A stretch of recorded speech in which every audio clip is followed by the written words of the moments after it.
it's baffling to see the reaction that the law enforcement had, and whoever else was involved from a authoritarian standpoint. To see the National Guard standing on those same steps when there was a peaceful protest, and now to see a terrorist attack and no National Guard, it just goes to show you where this country is, where this country has been, and probably where it's going to stay. You just see the privilege. You see the privilege in America, and it's sad to see. Because if any of us was out there, I think would have been tear gas, mace,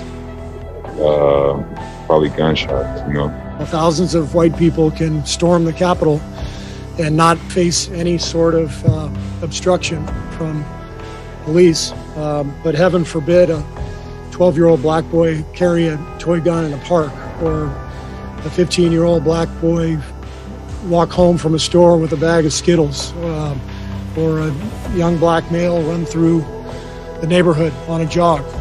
Heaven forbid any of those things happen.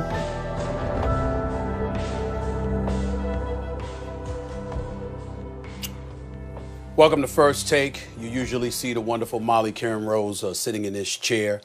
She is off for today. As a result, I'm filling in as the novice host that I am, but on this particular day, it really doesn't matter. I'm here alongside my buddy Max Kellerman, my partner here at First Take. And obviously, Max, we saw what transpired in the nation's capital yesterday. I have a lot to say about it. We're going to have Kendrick Perkins on in just a little while to react to what the NBA players had to say as well. But witnessing what you witnessed take place in the nation's capital yesterday, when those protesters stormed the nation's capital, the state capital, endangering the lives of so many people. 4 people was killed, One person was shot. The other 3 were fatally wounded via medical emergencies and what have you. Max Kellerman, your reaction to what you saw yesterday, not just in terms of what happened, but in regards to what the NBA community had to say in their reaction to what happened. Sure. Well, first I would say I wouldn't call them protesters. I called them insurrectionists, which is what they were. And one was flying a Confederate flag, a seditious and treasonous flag of slavery inside the Capitol building. That's what happened. And, of course, the world, not just in this country, the world is shocked and outraged. Let me say this. The reaction you heard from many in the NBA and many around the sports world centers on the reaction of law enforcement. And if we go back to Colin Kaepernick's original protest, was this 4 years ago now? You go back to that, what was it specifically about? Police interactions, law enforcement interactions with communities of color, and more broadly about systemic racism and social injustice. And what we hear time and again now, the commentary, especially from athletes, and we just heard a few of them, including coaches, white and black, what you heard is, imagine if those people would have been black, if it's African Americans largely who tried to storm the state Capitol building violently, and would they have ever breached security? Highly unlikely. And I brought this point up, Stephen A., months and months ago, because the same thing happened at state capitals. Armed insurrectionists stormed the state Capitol building and were either let in or overwhelmed law enforcement and largely got away with it. And I brought it up then. What was Kaepernick talking about? How would that have gone down were they African American? It would have gone down very differently. And if you take a step back and look at what's going on, of course, it's extremely disturbing to see a Confederate flag being waved around in the state Capitol building. On the other hand, that is a symbolic victory for the person who pulled that off, because the reality is you can't do that. The reality is there are repercussions.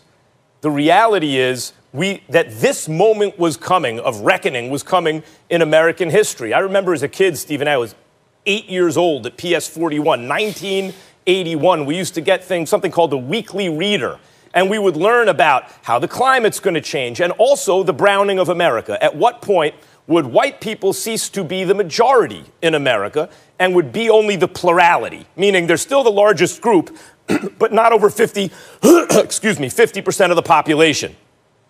And in terms of birth rates, babies being born, that was right about now, which is happening right about now. And the next 30, 35 years, white people will cease to be a majority, period, as part of the population. What was going to happen to the strain of white supremacy in this country when that occurred? What we're seeing now, a desperate attempt to hold on or reclaim some kind of past power. At our worst, this country has always been about white supremacy, at our worst. And at our best, it's been a multiracial coalition of those of goodwill. And that's been the struggle throughout our history. And recent events have seen the ascension once again of the multiracial coalition of those of goodwill. And what we've seen is that strain of white supremacy mixed, by the way, and it's a toxic mixture of that on the one hand and low and people susceptible to low quality information. So they're susceptible to lies from their leaders. We saw that toxic mix rear its ugly head in the face of a triumph by the multiracial coalition of those of goodwill. Well, obviously, I have a lot to say, but sitting in this chair today and subbing for Molly Kieran Rose, I'm going to go to Kendrick Perkins first. I want to bring him in on this conversation because obviously the NBA community reacted to it. He's a former NBA player, a former NBA champion, obviously, and now a contributor right here, proudly so, on ESPN. Kendrick, you saw what you saw in the nation's capital. You saw the NBA community react to 4 people being killed, 3 via medical emergency, 1 was shot and killed, 50 people plus were arrested, and obviously they're expecting more to come. You heard the reaction from the NBA community in light of what transpired.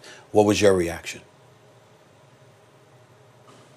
Well, first of all, I always want to applaud the NBA brotherhood for standing on the front line and doing whatever they can to use their platform to bring awareness to what's going on.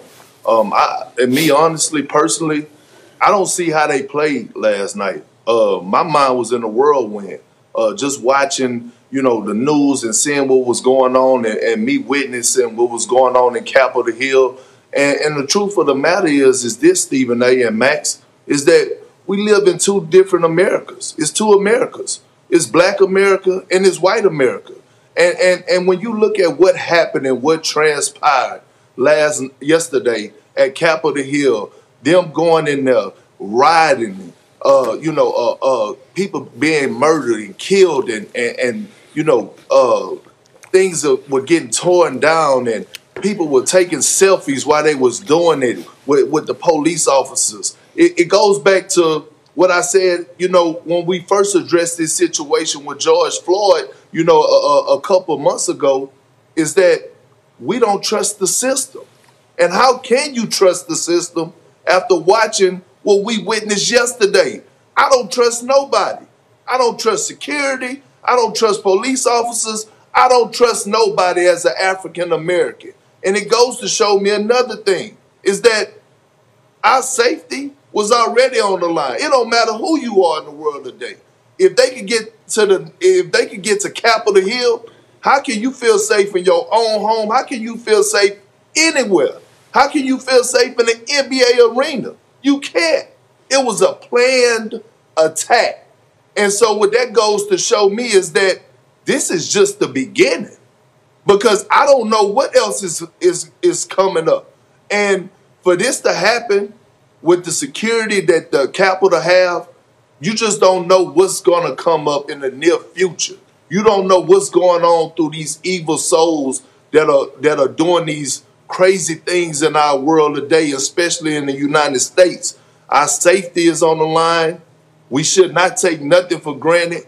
We have to make sure that we watch ourselves, protect our family, be cautious of where we go, who we're around. And it went a step further, just witnessing what we saw yesterday and the things that happened. I mean, I'm really lost for words, to be honest with you, because I don't know what to do. I don't know what to do. I'm up all night pacing the house, going to check on my kids. I mean, Stephen A. and Max, to be honest, I don't know what to do. I don't know what to do. It's just not safe. Can't trust nobody. Nobody. I got it. I appreciate your comments from both of you. I got a lot to say about this because I want to brace everybody because it's not really sports related to me. And let me be very, very clear. My eyes are on one individual, and that is the man that occupies the White House. His name is President Donald Trump. He was responsible for this. I don't give a damn what anybody says. And I'm not talking politics just for the world out there to recognize. I'm not talking about Republicans. I'm not talking about conservative policies. I'm not talking about any of those things. I'm talking about him. I watched his entire speech yesterday. I watched a president speak for approximately an hour. And you can call it dog whistling, or you could say it's directly. He sent them to the nation's capital. He sent them over to the state capitol. He talked about, we're strong, we're not weak. Only the weak would stand for this. You can't let this happen. We're going to march over there before he got in his motorcade and went back to the White House. He did that. He's responsible. I don't give a damn what anybody says. Somebody's going to say it, I'm going to say it. The reality of the situation is I'm going strictly by the speech he gave to them minutes before they walked over to the state capitol. He sent them over there to cause disruption. And in that building, there were blacks, there were whites, there were young folks, there were older folks. There were folks working for the government. There were folks who were elected officials. The vice president of the United States was in danger. The speaker of the House was in danger. The majority leader of the Senate was in danger. And he knew that and did not care. Period. Now, when we talk about black people, let's be very clear about what we're saying is. Listen to my man Joe Madison, the Black Eagle, this morning, along with various others.